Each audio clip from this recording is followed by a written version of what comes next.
Hello, beautifuls. I was sitting on a rock at low tide, and I was far out where the water would usually be in high tide, and the tide was changing. And as I sat there, I was watching these tiny streams merge together to form a little pool. And I watched as little critters started to enter the pool, as more streams flowed into the pool, and the collection got bigger and bigger, and there were more streams and more pools until they all started to merge into one. And I was mesmerized. I was watching this slow, beautiful transition that actually looked like art. But I couldn't help but think of how the speed at which the tide was coming in was perfect. Because if it went too fast, it would cause damage. If it went too slow, it would cause damage. And in the speed it was, where these pools were slowly forming, it was setting the perfect temperature for all those organisms that live and thrive in that area. And I chuckled because I had been navigating something on my journey that required patience. And in that place, I was in awe of divine timing. And we might roll our eyes at that phrase, divine timing, because when we are wanting something to manifest or come to fruition, divine timing seems to be inconvenient and not very digestible. But when things are going smoothly, it's easy to say, oh yes, in divine timing, right? And quite often when I use that phrase, divine timing, people will roll their eyes.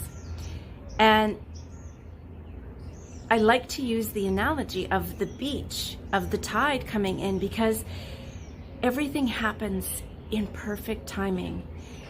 The water didn't just come smashing in all at once. It was slow, it was gradual, it was a transition.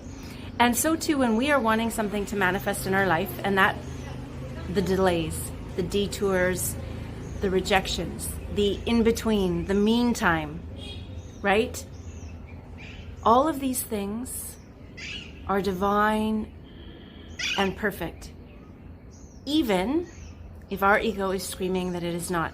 Because in the place where we are being asked to wait, there's a powerful reason for it, and it's actually a gift. We're being asked to wait because maybe we're not ready for it yet. Maybe there is something we need to learn. Maybe there's more things that we have to prepare for in order to have whatever it is we're wanting to be of benevolence to us. I'm so sure that many of you out there have had similar experiences to mine, in that we wanted something so desperately. Maybe even we prayed about it and we wanted it to be ours. But in the place where it stalled, or maybe it didn't come at all, but in the place where it stalled and then it eventually did come, it came at the perfect time. We couldn't have timed it better ourselves. And in the place where it stalled, or it was just rejected altogether, it might be days, it might be weeks, it might be years later, but we're like, whew, I'm glad that didn't happen, right? There is a consciousness, there is a wisdom that is moving the energies of the universe in a way far beyond the capacity for our mind to fathom. So when we are wanting something to come into our experience, our job is not to focus on the when. Our job is simply to look for the opportunity to prepare.